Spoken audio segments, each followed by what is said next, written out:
He says he's innocent. He says he's not guilty. It was Christmas night 2025, and the UK was wrapped in its usual festive routine when suddenly Prince Andrew decided to drop a bombshell live on BBC. It was subtle, one line, no names, yet the entire world was already bracing for impact. Living comfortably as a royal daughter-in-law, Andrew's icy words slammed into the air like a knife, and there was only one name everyone could think of: Meghan Markle. The man who had long been haunted by scandal now was accusing Meghan of something far darker, far more explosive than anyone could have predicted. A yacht trip back in 2016, which was supposed to be nothing but a distant rumor, suddenly erupted into the most dangerous scandal of the century. Andrew claimed he was set up, trapped by a woman who spun a fragile, innocent act to perfection. But when he rejected her demands, she flipped the script, threatening him with a secret video that could ruin him. And where was Meghan in all this? Silent. Dead silent.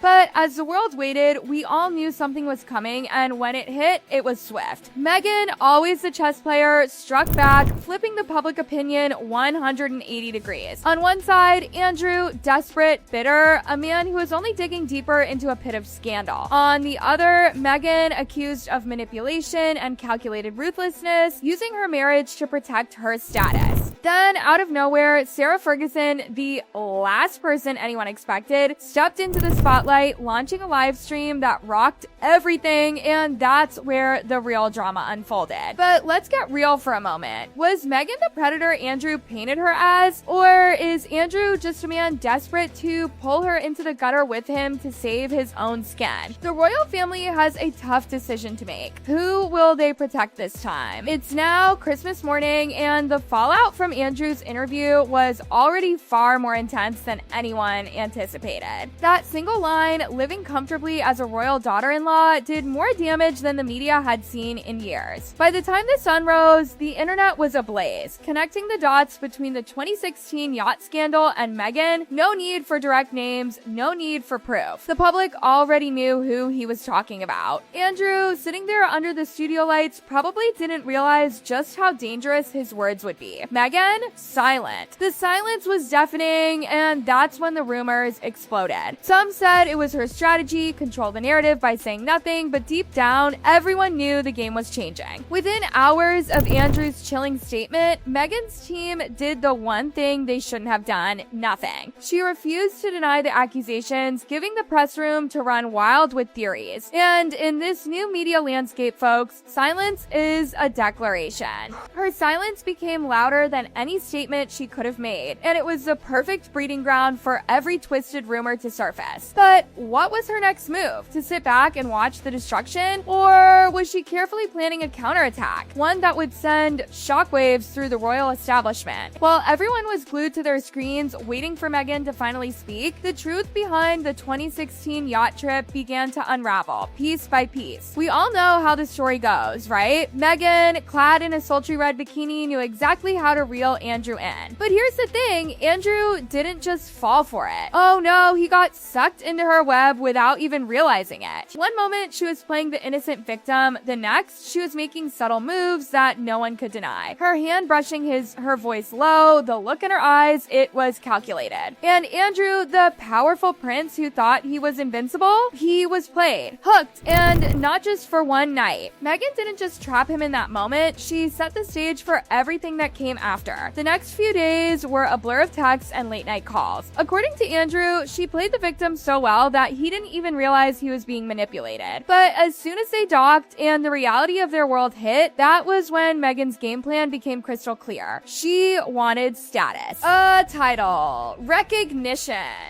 And when Andrew refused, that's when the real power play began. He recounts the days after as a blur of texts, angry demands, and threats. Meghan's messages started innocent, then escalated into demanding a status that Andrew knew he couldn't give. To the royal family, status wasn't just about privilege, it was a bomb. If Meghan's wishes were granted, it would bring in protocols, rules, and an entirely new level of scrutiny. So Andrew slammed the door shut, but he didn't expect what came next. Suddenly, the sweet, innocent girl he once comforted was now sending cold, threatening messages. She was no longer pleading. Now she was demanding, and she had leverage. A secret video from that night, one that Andrew hadn't even known existed. Andrew, now panicked and desperate, hired investigators to dig into her past. And what they uncovered only fueled his rage. Meghan, the innocent victim, far from it. She had a history, a long, messy history of using every relationship she had for leverage. And those secret recordings, it wasn't her first time. This wasn't some random fling. Meghan had planned this from the start. Every move she made was calculated, from the seductive glances to the precise recording of their encounter. And when Andrew realized this, he was furious. She wasn't innocent, she was a master manipulator. But Meghan wasn't going to sit quietly. No, she had her own hidden weapon, that video. It wasn't just evidence, it was a nuclear bomb she was ready to drop at the perfect moment. Then it happened. Andrew's BBC interview, where he thought he could control the narrative, backfired. That one line he dropped, the mention of royal daughter-in-law, was enough to set off a media frenzy. The world now knew who he was accusing, but he couldn't stop it. Andrew's silence was met with a clipped, edited video that flipped the public perception overnight. Meghan played her cards just right. The edited clip that hit the tabloids had everyone asking the same question. If Andrew is innocent, why did he make that promise? Why does his voice sound like he was offering a title for a favor? By the morning, it wasn't just Andrew's scandal anymore. Meghan had turned the tide, and now Andrew was the one on the defensive. The royal family, they had no choice but to act fast. While Andrew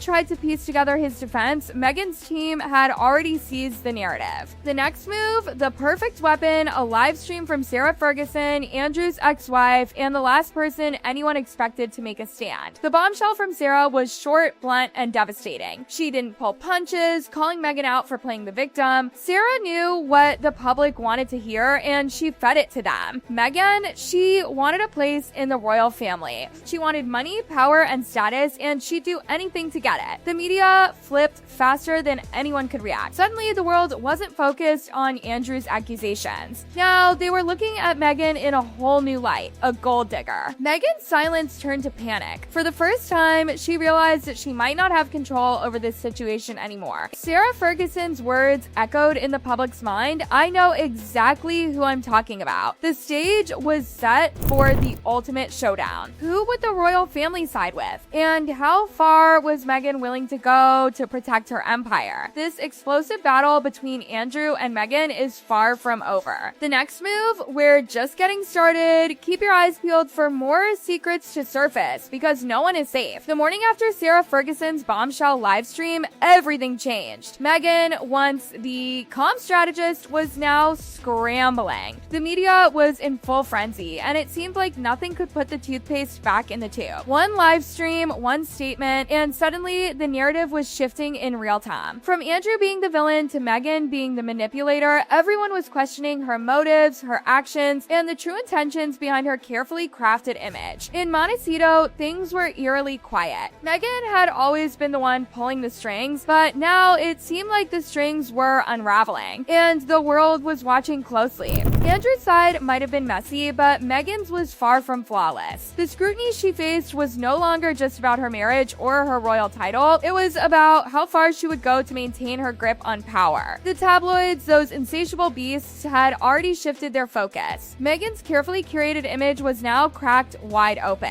Hashtag Meghan the Gold Digger became the top trending hashtag overnight, a label that would stick to her for far longer than anyone realized. No one cared about her video anymore. They cared about her past, her history, and the darker side of her rise to power. Every past relationship, every strategic move she'd ever made was now under the microscope. But here's the thing, Meghan wasn't done. She wasn't just going to sit back and let Sarah Ferguson or anyone else dictate the narrative. She had too much at stake. What people didn't realize was that Meghan had a way of working the media like no one else. This was far from over. The wheels were already turning, and she was gearing up for her next big move. Behind the scenes, Meghan's team had been busy cleaning up her image, getting ready for the perfect public reemergence. An exclusive interview. The victim card once again would be played. She would cry, break down, and reveal just how hard it had been for her, how unfairly she had been treated, how the royal family had always looked down on her. But even more importantly, she would show her raw side, her humanity, making everyone feel feel sorry for her. But Meghan didn't realize that while she was planning her next big move, there was someone else in the background quietly waiting: Harry. And Harry, let's face it, wasn't exactly on Meghan's side anymore. As much as he had defended her in the past, he knew the damage this scandal was doing. Not just to her, but to the family, to the royal reputation, and most importantly, to their kids. And so Harry did what no one expected. In a move that shocked even those closest to him, he went to Andrew. He called him directly, his voice cold and calculated. "Uncle, stop it. Don't release anything else. I'll handle Meghan's side." The request was simple: control the situation. Harry knew how to play this game better than anyone. And Andrew, for all his defiance, knew he had no other choice but to agree. His hand was forced, and so he backed off. But this wasn't just about protecting Meghan anymore. It was about protecting the family. The stakes were higher than they'd ever been before. But Meghan wasn't going to let Harry handle this alone. She had to be the one in control. So that evening, Harry walked into the house, papers in hand, no argument, no debate, just a quiet, resolute decision. He placed the papers on the table in front of Meghan, and the message was clear: you choose. Either shut it down and stay quiet, or sign. Meghan froze. This wasn't the Harry she knew. The man who had always defended her, who had backed her up no matter what. This wasn't the man who had stood by her side through thick and thin. This was a man who had had enough. And for the first time in their marriage, Meghan saw the reality of what was at stake. Her eyes filled with panic. Her carefully crafted image, the empire she had spent years building, was it all about to crumble? Was this the moment it all fell apart? She knew what was on the line. If Harry signed those papers, everything she had built would be destroyed. There would be no more royal title, no more status, no more control. And her worst fear would come true. She would be exposed for who she really was. So as the world watched Meghan, Harry, and Andrew spin their tales, there was a bigger story unfolding. The royal family was making its moves behind the scenes, and they weren't playing by anyone's rules. As the story quieted down, it didn't end. Now, the truth is, there are still secrets buried beneath the surface, secrets that could come out at any moment. But one thing is certain: this royal scandal is far from over. The pieces are moving, and the game is far from done. Stay tuned. The real fight has just begun. Fight has just begun. Fight has just begun. Fight has